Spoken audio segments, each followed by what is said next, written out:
Hurricane Ian went through an eyewall replacement cycle late last night, and that expanded its wind field to a much larger area. So hurricane force winds, tropical storm force winds are going to extend out much farther from the hurricane center. That's where you could see those life-threatening winds in excess of 115 miles an hour. So you want to be sure, if you're in this area, hunker down if you have not left already. This is a very different storm than Hurricane Charlie. So if you've been through Charlie, expect something.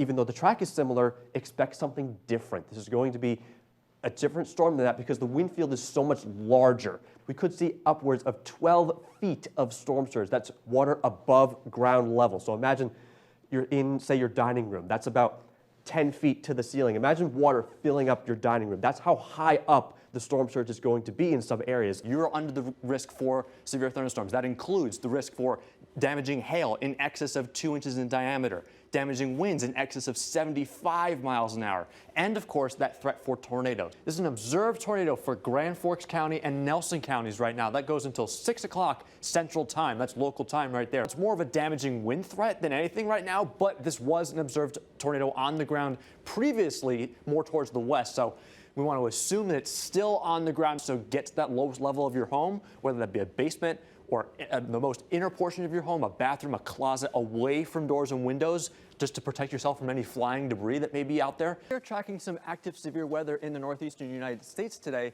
and you could have a scene like this where I'm standing right now in Boston, Massachusetts, later on today and into this evening. So what do we have going on right now? We have this severe thunderstorm watch for the I-87 corridor in New York State. That includes the capital region of Albany and down into the Mid-Hudson Valley as well, and that extends eastward into the entire state of Vermont. Well, it's just after 3 o'clock in the afternoon here in Atlanta, and watch this. I bet you I can read your mind. You're asking yourself, is it going to rain today? Because that's usually what you ask yourself this time of the day, isn't it? Well, the answer, thank goodness, today is no. It doesn't look like it's going to rain. It is beautiful outside. 81 degrees and those sunny skies, just a slight breeze out of the northwest at 5 miles an hour. Great day to get out there, maybe play some ultimate frisbee, maybe study a little bit, do a little hammocking. Looks like a great day to do that, and the rest of the week does too. So plenty of opportunities to do that if you miss out on today. Those rain showers and thunderstorms will stay down towards our south and really miss the Atlanta metro. So that's a good thing for our traffic. You don't need another reason to get more traffic around the Atlanta area, right? I don't see any significant rainfall in the forecast before next Thursday either, to be honest. Yeah, but I mean, the good thing though is that hopefully sooner rather than later, we'll start to transition into some cooler, wetter weather. I know that's something that people down here are really looking forward to because we need a change. It's enough of the summer weather already.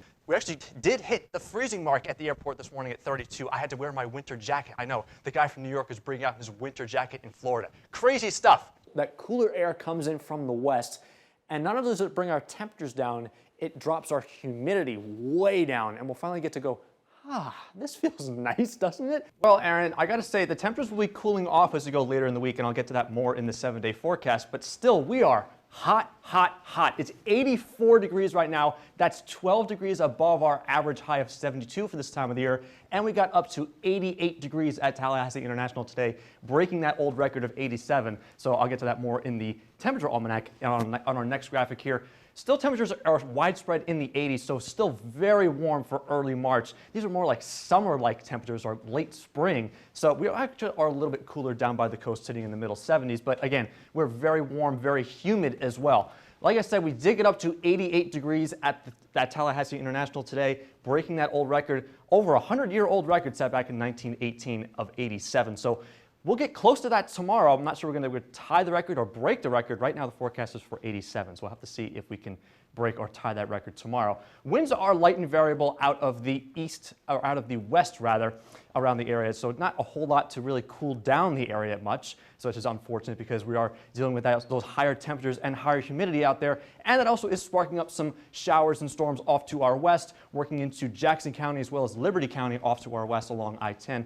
Those should fizzle out as they make their way towards Tallahassee, so you won't have to worry about those for your evening commute at all. Like I said, those will fizzle out overnight tonight. There may be some patchy fog, especially along the coastline tomorrow morning, so just be aware of that as you're headed out the door tomorrow morning, as there may be some reduced visibilities. And we also can't rule out a stray shower or thunderstorm tomorrow, because you actually see some of the convergence we have with those winds that may spark up an afternoon shower or storm along the I-10 corridor. Tonight will be nice and mild for overnight lows, sitting in the middle 60s, maybe a touch warmer down by the the coast in the upper 60s, but again, the real factor is going to be along the coast is that fog going into tomorrow morning. That's really the main risk to take away for tonight.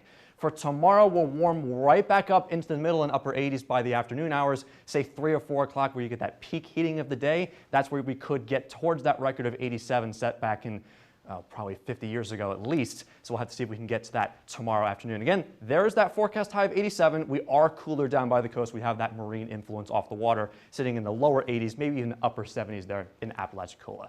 For the week ahead, here's the important thing. Tuesday will be nice and hot again, headed up towards that record, and then we cool off into the upper 70s with a cold front making its way towards Tallahassee on Friday, bringing in that storm chance. The weekend looks okay also in the upper 70s. Again, there's that shower threat returning for Sunday and Monday. But